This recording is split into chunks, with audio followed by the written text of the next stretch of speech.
오늘 저는 징계를 잘 받는 것이 왜 중요한가 이런 제목으로 말씀을 나누려고 합니다. 징계 받는 거 누가 좋아합니까? 그러나 성경에는 하나님께서 사랑하는 자녀마다 징계하신다 그랬거든요. 그러니까 우리가 그것을 피할 수 있는 게 아니라는 거죠. 그것은 우리가 미워서 우리에게 주시는 것이 아니고 우리를 기뻐하기 때문에 하나님이 우리를 징계한다는 겁니다. 우리의 유익을 위해서 우리를 징계하시기 때문에 여러분 그것을 우리가 거절하거나 회피하면 안 됩니다. 하나님이 우리를 징계하실 때는 이유가 있는 거예요. 내가 다른 사람보다 뭐가 부족한가 이런 어리석은 생각을 하면 안 되는 거예요. 하나님은 각 사람을 다 다르게 다루시기 때문에 다른 사람과 비교하는 것은 무의미하다는 거죠. 그래서 나를 징계하실 때 우리가 그것을 잘 받는 것이 왜 중요한가? 그것입니다. 예수님의 비유 중에 여러분 씨 뿌리는 비유 잘 아시죠? 이 비유는 너무나 중요하기 때문에 자주자주 말을 합니다. 농부가 씨를 뿌리는 거예요. 네 종류의 밭이 있더라는 거죠. 씨는 똑같은데 밭이 네 종류예요. 그 밭은 바로 사람의 마음을 의미한다는 겁니다. 근데 우리가 이 비유에서 주목해야 될 것이 이 두 번째 그리고 세 번째 밭이에요. 그것은 돌밭과 가시밭입니다. 이 밭들에 씨앗이 떨어졌는데 결실을 못했다는 거예요. 충분히 결실을 할 수 있는데 결실을 맺지 못했다는 거예요. 왜 그럴까요? 먼저 돌밭을 살펴보려고 합니다. 여러분 이 돌밭의 문제는 흙이 너무 부족하다는 거예요. 흙이 있기는 있는데 너무 부족해요. 그래서 겉으로 보면 흙이 덮여 있지만 그 속에는 자갈밭이 돌짝밭이에요. 흙이 부족한 게 문제인데 이 흙이 무엇일까요? 흙이 부족해서 열매를 맺지 못하니까 이 흙이 무엇을 의미하는지 우리가 알아야 합니다. 여러분 농부는 하나님을 말해요. 씨는 말씀입니다. 밭은 사람의 마음입니다. 이 사람 마음 밭에 흙이 풍부해야 결실을 맺을 수가 있는데 흙이 부족한 사람. 그래서 씨앗에 뿌리가 내리지만 깊게 내리질 못하는 거예요. 이 뿌리라는 것은 믿음을 말합니다. 뿌리는 보이지 않아요. 땅 밑으로 내려갑니다. 우리의 믿음도 우리 마음에서 밑으로 내려가는 거예요. 보이지 않습니다. 근데 흙이 부족하니까 그 믿음이 깊게 내려가지 못하는 거예요. 그게 왜 문제냐면 해가 내리쬐면 그 뿌리가 그냥 말라버린다는 거예요. 이 내리쬐는 햇빛은 바로 우리 인생의 시련을 말합니다. 시련은 반드시 오거든요. 근데 그 시련을 우리 믿음이 견뎌내질 못하는 거예요. 그래서 그냥 믿음이 말라버려요. 그러니까 그 뿌려진 말씀이 아무 소용이 없더라는 거예요. 여러분, 이 부족한 흙은 우리의 기도를 의미합니다. 기도가 부족한 거예요. 우리 마음에 기도가 풍성해야 되는데 기도가 너무 부족하니까 말씀의 씨가 뿌리를 내리지 못해요. 믿음을 내리지 못해요. 듣기는 잘 듣지만 이해도 잘 하는데 기도가 없으니까 말씀이 믿음으로 뿌리를 내리지 못하고 시련을 이겨내지 못하더라는 거예요. 우리 주변에 보면 믿음도 굉장히 순수합니다. 하나님 말씀도 잘 받아요. 근데 믿음이 자라지를 않는 그런 사람들이 있어요. 5년 전이나 지금이나 똑같아요. 그렇게 열심히 교회를 다니고 또 마음도 순수하고 믿음도 순수하고 예배도 잘 드려요.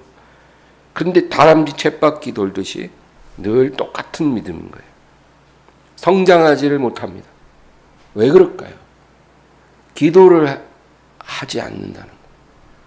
기도가 없어요. 예배는 잘 드리는데 기도가 부족해요.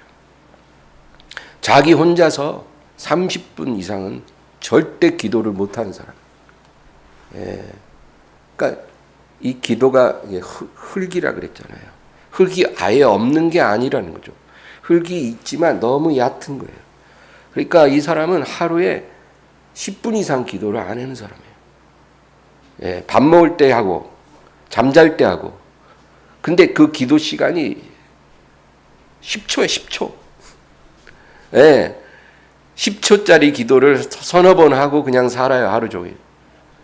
그러니까 흙이 너무 얕으니까 말씀이 뿌리를 내리지 못하는 거예요. 믿음이 뿌리를 내리지 못합니다. 마가복음 4장 16절 17절 다 같이 읽겠습니다. 또 이와 같이 돌밭에 뿌려졌다는 것은 이들을 가리킴이니 곧 말씀을 들을 때 즉시 기쁨으로 받으나 그 속에 뿌리가 없어 잠깐 견디다가 말씀으로 인하여 환난이나 박해가 일어나는 때에는 곧 넘어지는 자요. 예수님이 아주 명확하게 설명해 줘요. 그 속에 뿌리가 없어 잠깐 견디다가 말씀으로 인하여 환난이나 박해가 일어날 때 곧 넘어진다는 거예요. 여러분, 말씀으로 인해서 환난이나 박해가 우리에게 다가온다는 겁니다. 우리 인생의 환난과 박해는요, 우연히 오는 게 아닙니다. 우연한 건 없어요. 여러분, 오늘날에 누가 우리를 박해하는 줄 아세요? 가족이 박해해요. 예. 가장 가까운 곳에 있는 사람들이 우리를 괴롭힙니다. 그런데 이것은 우연이 아니고 우리가 하나님의 말씀을 받았기 때문에 그로 인해서 환난이나 박해가 일어난다는 거예요. 이게 정해진 수순입니다. 우리가 하나님 말씀을 받으면 그로 인해서 고난이 옵니다. 여러분, 사람이 학교에 입학하면 시험을 봅니다.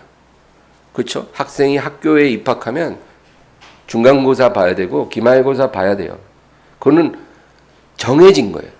학교에 입학한 학생이 시험을 안 볼 수는 없듯이 우리가 하나님 자녀가 되고, 예, 그리고 광야학교에 입학해서 하나님의 말씀이 우리에게 들어오면 반드시 시험을 봐야 돼요. 우리의 믿음이 얼마나 되는지 하나님이 중간고사도 보고 기말고사도 봅니다. 예, 시험을 안 보고는 절대 졸업이 안 되는 거예요. 영적 세계도 마찬가지예요. 말씀으로 인하여 환난이나 박해가 일어납니다. 그런데 문제는 그냥 바로 넘어져 버린 거예요. 못 이기는 거예요. 그러니까 10년을 교회를 다니는데 믿음이 그대로인 거예요. 기도가 부족합니다. 기도는 의지의 문제이지 환경의 문제가 아닙니다. 기도를 할 수밖에 없는 그런 환경은 없어요. 어떤 환경이 우리에게 주어지면 기도를 안 할 수 없는 그런 환경이 있을까요? 없다는 거예요. 여러분, 기도하지 않는 사람은 하루 종일 집에만 있어도 기도 안 합니다. 청소하고 빨래하고 텔레비 보고 친구랑 1시간 2시간 전화는 할지언정 절대 기도 안 해요. 기도 안 한 사람은. 하루 종일 교회에다 데려다 놔도 기도 안 합니다. 네, 여러분, 기도할 수밖에 없는 환경이란 없어요. 기도는 의지의 문제예요. 그래서 기도하기로 결심하면 아무리 바빠도 기도하는 거예요. 예, 아무리 바쁜 삶을 살아도 하루 1시간은 기도합니다. 아무리 아파도, 몸이 아프고 마음이 아파도 하루에 1시간은 기도하는 거예요. 예수님께서 제자들에게 너희가 1시간도 깨어서 기도할 수 없느냐 그랬거든요. 그러니까 하나님께서 우리에게 요구하시는 최소한의 기도의 분량이 하루 1시간이에요, 여러분. 그 최소의 기준이에요. 미니멈. 하나님 자녀는 최소한 하루 24시간 중에 1시간은 깨어 기도하라는 거예요. 마태복음 26장 40절 읽겠습니다. 제자들에게 오사 그 자는 것을 보시고 베드로에게 말씀하시되 너희가 나와 함께 1시간도 이렇게 깨어 있을 수 없더냐. 너희가 나와 함께. 여러분 기도라는 것은 예수님과 함께 있는 거예요. 우리가 여러 가지로 바쁠지라도 우리가 기도를 합니다. 그 예수님과 머무는 시간이에요. 나와 함께 1시간도 깨어 있을 수 없더냐. 사람은 고난을 받는다고 저절로 변하지는 않아요. 고난이 없는 인생은 없기 때문이에요. 다 고난을 당합니다. 하나님이 없는 사람들도 인생에서 고난은 다 당해요. 고난이 사람을 바꾸지 못합니다, 여러분. 주변에 보세요. 고난 많이 당해도 사람 안 변합니다. 하나님이 악인에게는 평강이 없다 그랬거든요. 하나님 없이 사는 악인들은요, 평강이 아예 없어요.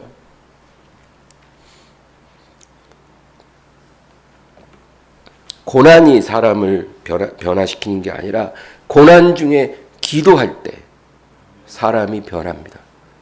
그래서 여러분 그냥 고난이 오면 그냥 견뎌내는 게 능사가 아니에요. 고난 가운데 기도해야 합니다. 그래야 단단한 돌 같은 마음이 부드러운 흙으로 변화되는 기적이 일어나는 거예요.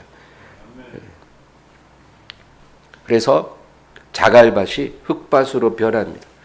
그러면 말씀이 떨어져서 믿음의 뿌리를 내리기 시작하는 거예요. 여러분 기도하시기 바랍니다.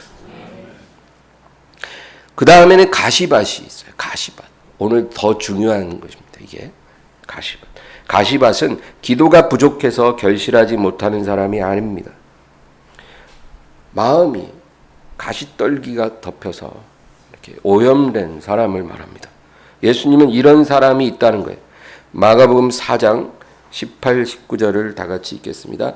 또 어떤 이는 가시떨기에 뿌려진 자니 이들은 말씀을 듣기는 하되 세상의 염려와 재물의 유혹과 기타 욕심이 들어와 말씀을 막아 결실하지 못하게 되는 자요. 이 가시밭은요, 3가지가 그 밭을 덮어버렸어요. 그게 뭐냐면 염려와 유혹과 욕심이에요. 염려와 유혹과 욕심. 이 3가지가 마음을 덮어버렸어요. 그래서 이 말씀이 떨어져도 그 기운을 막아 결실하지 못하게 한다는 거예요. 여러분, 이 씨앗이 땅에 떨어지면요, 아래로는 뿌리가 내려가고 위로는 싹이 나고 줄기가 올라가죠. 그렇죠? 근데 이게 영적인 의미가 있어요. 아래로 내려가는 뿌리는요, 보이지 않는 거예요. 보이지 않지만 땅으로 깊이 내려갑니다. 이게 바로 믿음을 말해요. 믿음은 보이는 게 아니거든요. 그러나 위로 올라가는 줄기가 있어요. 그거는 보이는 거예요. 그게 뭘까요? 말씀으로부터 위로 뻗어 올라가는 것. 그거는 바로 우리의 순종을 말합니다. 믿음은 보이지 않지만 순종은 보이거든요. 그래서 그들의 행위로, 그들의 열매로 그들을 알리라 그랬거든요. 그래서 여러분, 이 순종의 줄기가 쭉쭉쭉쭉 올라가야 되는데 염려와 유혹과 욕심이 그것을 막아버리는 거예요. 그래서 순종의 줄기가 올라가질 못해요. 순종이 안 되는 거예요. 기도도 나름 열심히 합니다. 말씀도 읽어요. 하나님을 모르는 게 아니에요. 근데 순종이 안 되는 사람들이 있다는 거예요.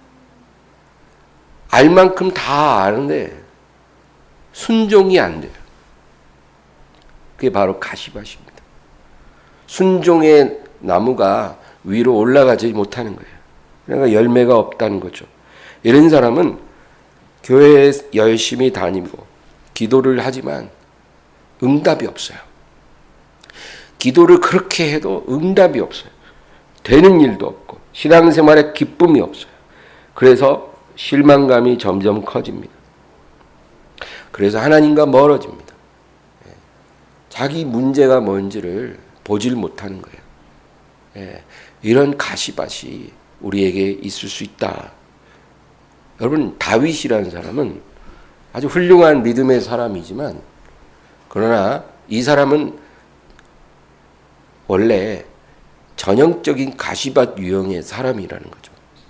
그래서 하나님이 이 다윗을 징계하심으로 다윗이 변화됩니다. 오늘 제가 여러분과 나누고 싶은 사람이 바로 이 다윗이에요. 다윗은 기도가 부족한 사람이 아닙니다. 그는 하나님에 대해 무지한 사람이 아니었어요. 그러나 그 안에 가시떨기가 자리를 잡고 있었어요.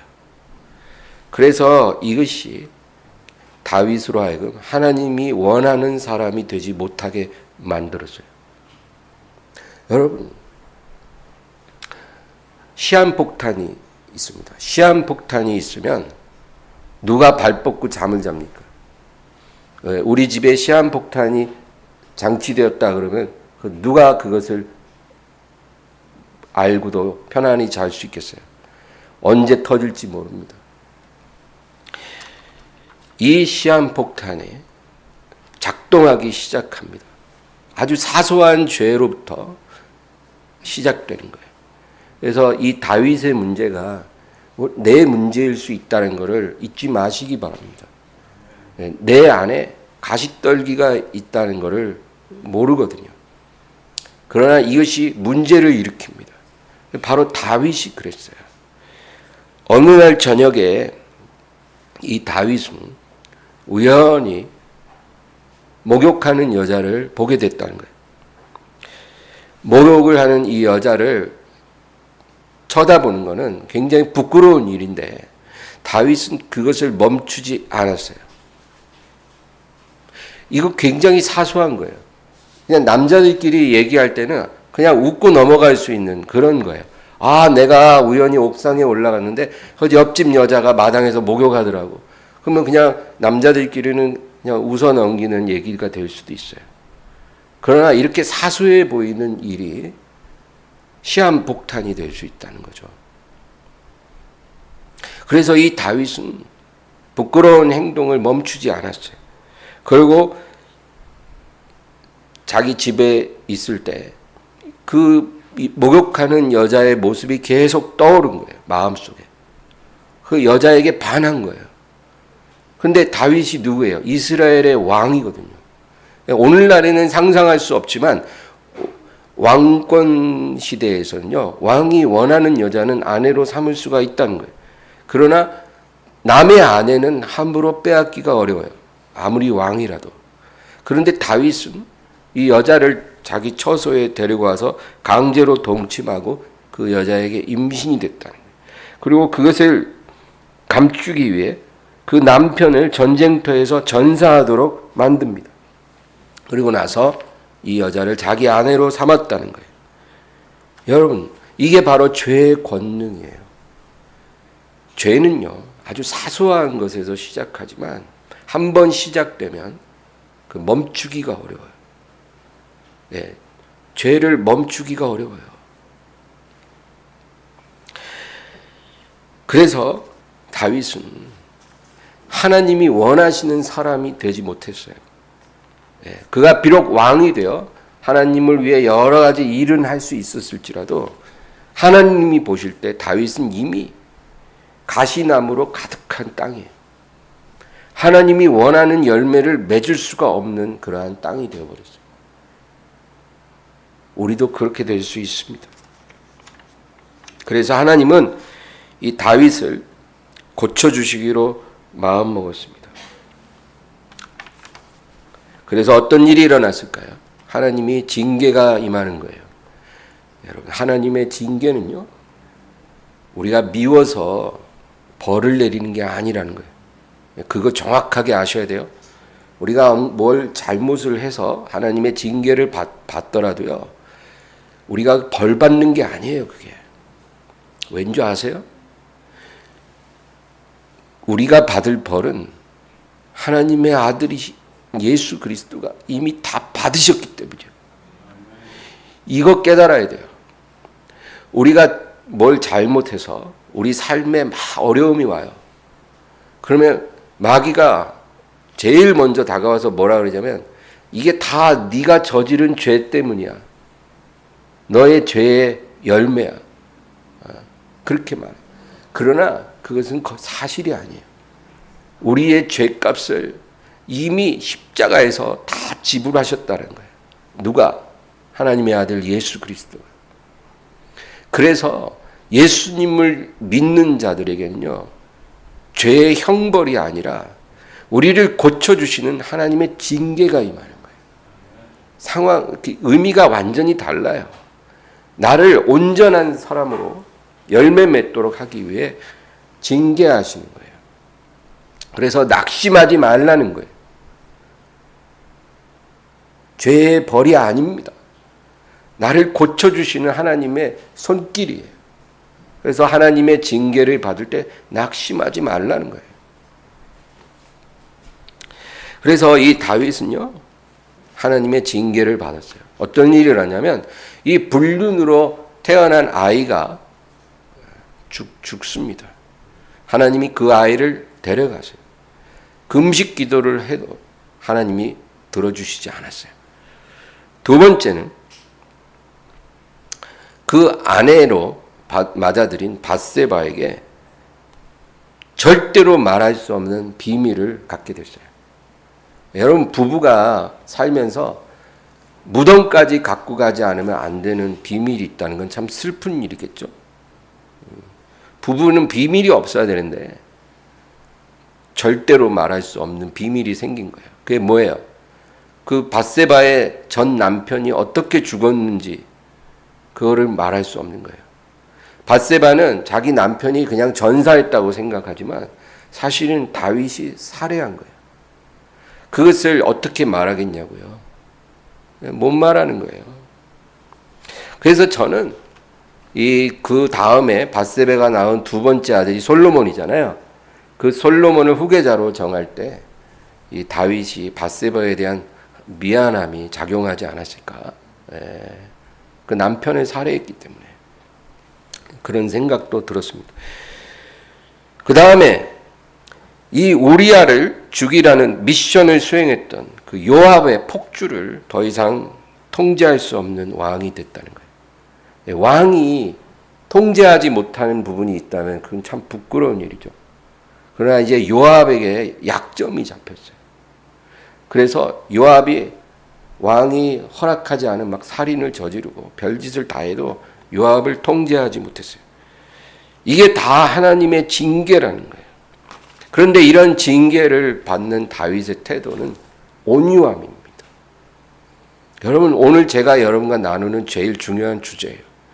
우리가 하나님의 징계를 받을 때, 어떤 모양으로든지 하나님이 우리를 징계하실 때, 여러분, 그것을 그냥 견디는 게 아니라 온유함으로 우리는 받아야 된다는 거예요. 하나님이 다윗을 약해지게 하셨어요. 약해지게 할 때 다윗은 약해졌어요. 억지로 강해지려고 하지 않았다는 거예요. 하나님이 나를 약하게 만드시면 여러분 약해지세요. 그게 온유함입니다. 온유가 뭐예요? 물과 같은 거예요. 물은 그릇에 따라 자기 모양을 바꿉니다. 그게 온유함입니다. 하나님이 환경으로 우리를 이끌어 가시는데 그 환경에 맞게 자신을 맞출 수 있는 것이 온유함이에요.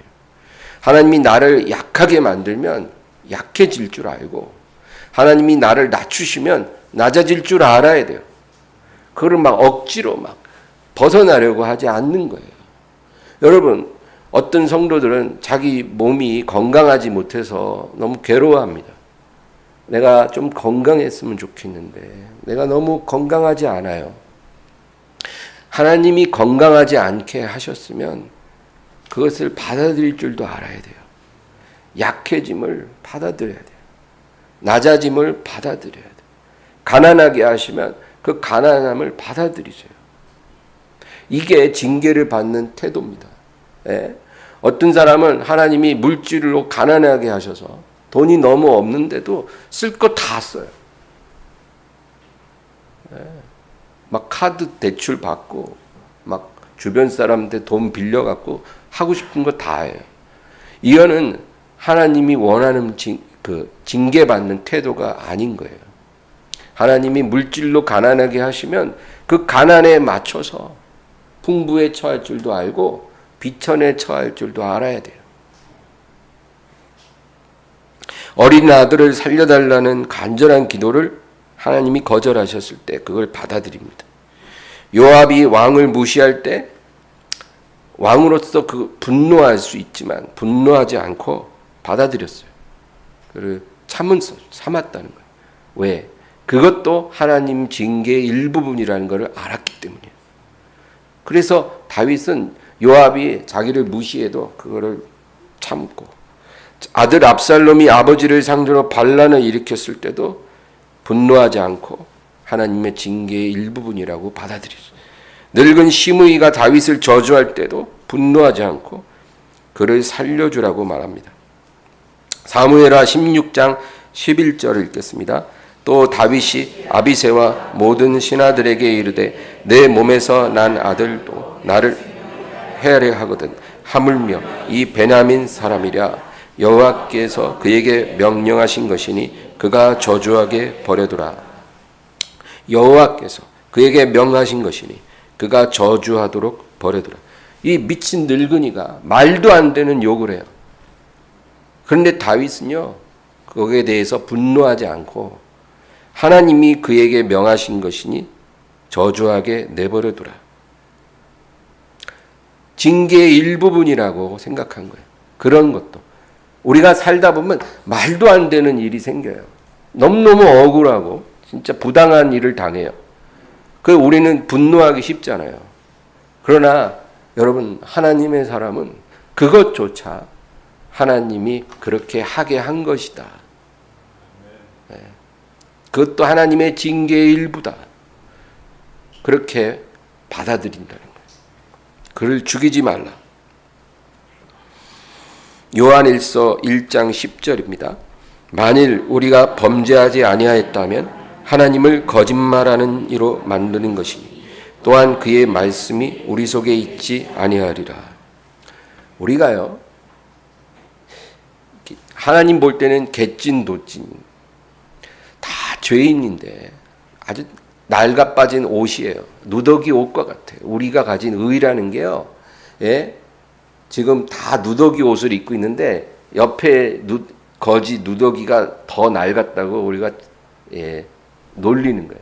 내 누더기 좀 덜 낡았다. 그러나 하나님 볼 땐 누더기예요. 우리가 하나님 앞에 억울하다고 말할 수 있는 자격이 없다는 겁니다. 예, 우리의 죄값은 하나님 아들이 지불했지만 우리가 죄가 없는 게 아닌 거예요. 그러므로 하나님을 우리가 죄 없다고 억울해하면 하나님을 거짓말하는 자로 만드는 것이고 그의 말씀이 우리 속에 있지 아니하리라. 하나님 말씀이 있을 자리가 없는 거예요. 내가 죄 없이 지금 억울한 일을 당하고 있다 그러면 말씀이 귀에 안 들어와요. 회개하는 말씀이 마음에 들어오는 게 아니라 막 반발심이 일어나요. 그런 말이. 그러지 말라 이 말이에요. 오늘 우리가 명심할 첫째로 하나님의 징계를 받을 때 온유함으로 받아야 한다는 것입니다. 그냥 견디는 것이 아니라 온유함으로 징계를 받으라. 다윗과 같이 원망이나 분노 없이 그것을 받아들이라. 하나님이 낮추실 때 그냥 낮아지라는 거예요. 오늘 본문 예레미야가 3장 6절에서 30절까지를 읽겠습니다. 사람이 여호와의 구원을 바라고 잠잠히 기다림이 좋도다. 사람은 젊었을 때 멍에를 매는 것이 좋으니 혼자 앉아서 잠잠할 것은 주께서 그것을 그에게 메우셨습니다. 그대의 입을 땅의 티끌에 댈지어다. 혹시 소망이 있을지로다. 자기를 치는 자에게 뺨을 돌려대어 치욕으로 배불릴지어다. 아멘. 사람이 젊었을 때 멍에를 매는 것이 좋다는 거예요. 젊었을 때 멍에를 매는 것이 좋다. 이것은 징계를 빨리 자주 받는 것이 좋다는 거예요. 여러분, 징계를 정립하지 마세요. 징계 늦게 받는 게 좋은 게 아닌 거예요. 하나님이 주는 징계는 빨리 받는 게 좋고 자주 받는 게 좋은 거예요. 예. 그 다음 28절 보면 다 같이요. 혼자 앉아서 잠잠할 것은 주께서 그것을 그에게 메우셨습니다. 모든 고통이, 모든 연약함과 비천함이 하나님이 주시는 징계인 줄 깨닫고 혼자 앉아서 잠잠하라는 거예요. 징계 받는 사람은요, 혼자서 잠잠히 기다릴 줄 알아야 돼요. 입술로 원망하지도 말고 사람 앞에서 억울함을 막 하소연하지 말라는 거예요. 여기저기 막 전화해서 막 떠들지 말고 또 사람 찾아가서 그렇게 막 말하지 말라는 거예요. 혼자서 잠잠히 기다리라. 30절이요. 자기를 치는 자에게 뺨을 돌려대어 치욕으로 배불릴지어다. 누가 공격하면 그걸 방어하려고 하지 말라는 거예요. 그냥 맞으라는 거예요. 공격을 받으라는 거예요. 오른뺨을 탁 때리면 그냥 반대편도 대주라는 거예요. 그게 징계받는 태도예요. 나를 누가 막 공격하려고 하면 공격을 그냥 당하라는 거예요. 누가 나를 모욕하면 그 모욕으로 배불리라는 거예요. 배가 부를 만큼 그 모욕을 받아 먹으라는 거예요. 욕을 하면 그 욕으로 배부르게 채우라는 거예요. 이게 하나님이 우리에게 요구하는 태도입니다. 억울하네, 부당하네, 못 견딜 것 같다, 괴로워서 죽을 것 같다, 이런 마음으로 살지 말고 그냥 다 받아서 그 억울함으로 치욕으로 배불리라, 그렇게 말씀합니다. 그 다음 두 번째는 하나님의 긍휼을 믿어야 한다는 거예요. 온유함으로 하나님의 징계를 받는 사람을 하나님이 긍휼히 여기실 것을 믿으라는 거예요. 여러분, 이거예요. 하나님이 그 사람을 긍휼히 보신다는 거예요. 31절에서 33절 읽겠습니다. 이는 주께서 영원하도록 버리지 아니하실 것이며 그가 비록 근심하게 하시나 그의 풍부한 인자하심을 따라 긍휼히 여기실 것임이라. 주께서 인생으로 고생하게 하시며 근심하게 하심은 본심이 아니시로다. 33절 다시 볼까요? 주께서 인생으로 고생하게 하시며 근심하게 하심은 본심이 아니시로다. 자녀를 징계하는 것을 좋아하는 부모는 없어요. 그러나 필요하기 때문에 징계를 하죠. 하나님이 지은 어떤 인생일지라도 그가 고난과 괴로움 속에 살아가는 것을 하나님이 기뻐하시진 않는다는 겁니다. 우리가 이 세상에서 근심하고 괴로워하는 것, 하나님이 원하는 모습은 아니라는 거예요. 원하지 않지만 그게 우리에게 유익하기 때문에 주는 거지, 하나님 그걸 좋아하는 하나님은 아닌 거예요. 그러니까 그게 우리에게 필요하지 않으면 하나님이 그걸 거두십니다. 그래서 징계를 잘 받아야 고난도 빨리 끝나요. 하나님이 원래 이만큼 징계하려고 했다가도 가만히 보니까 징계를 너무 잘 받네?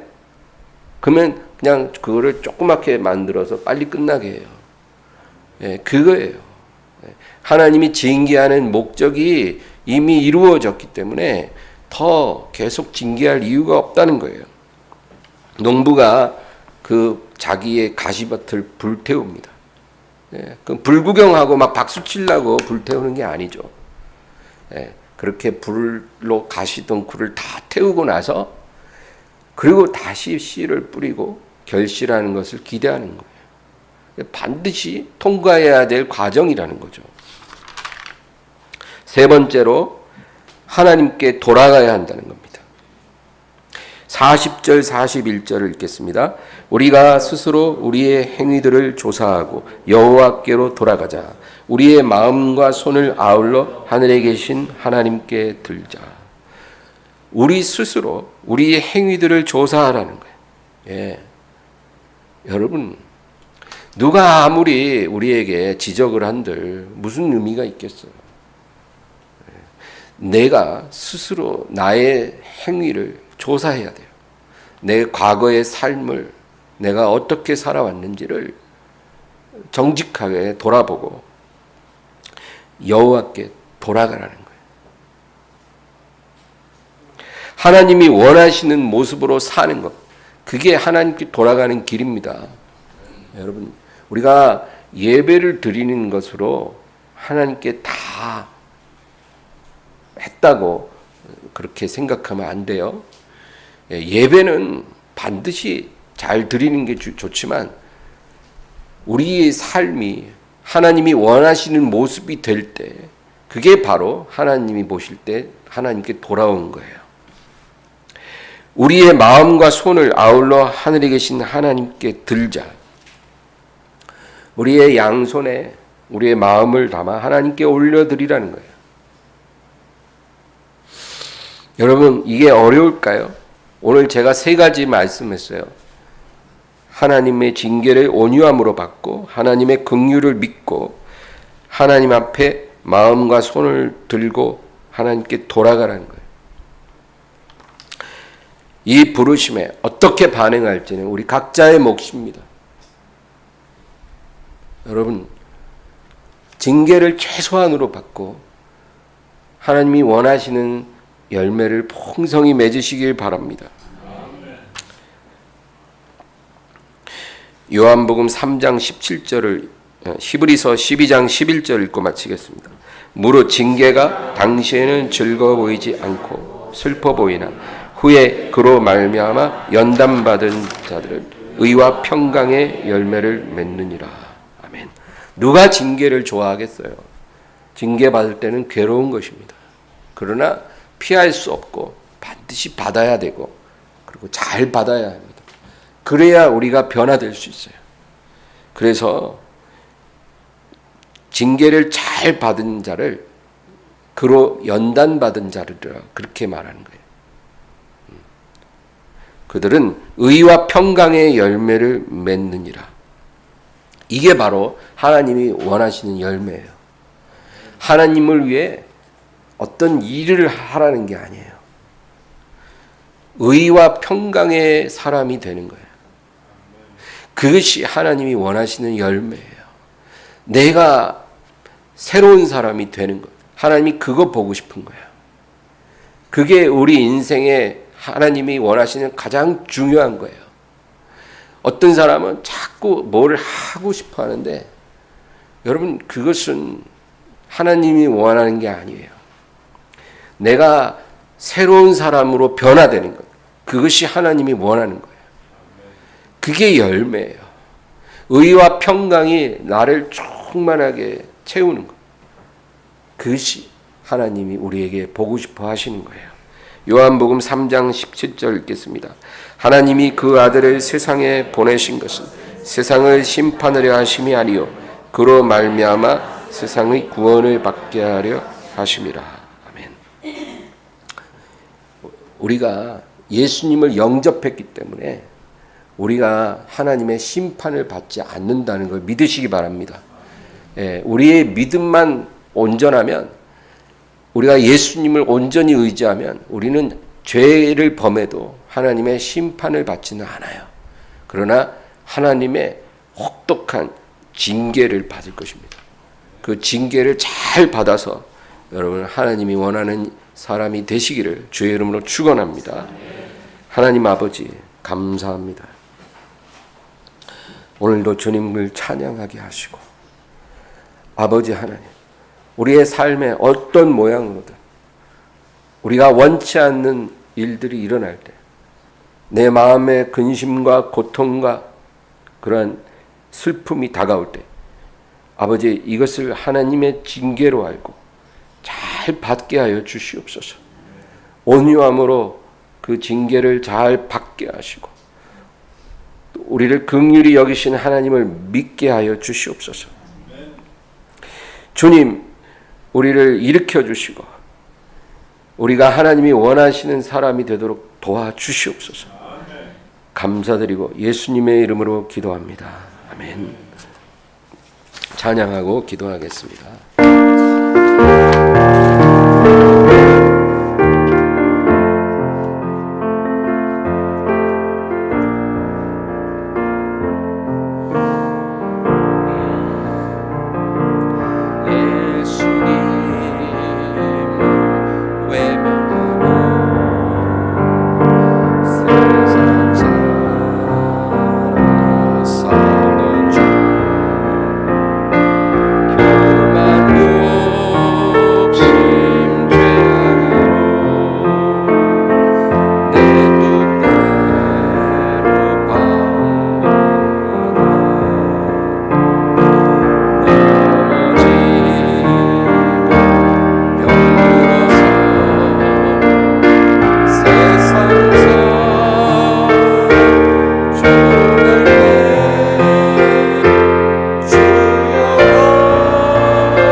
간절히 기도합니다. 주여, 주여.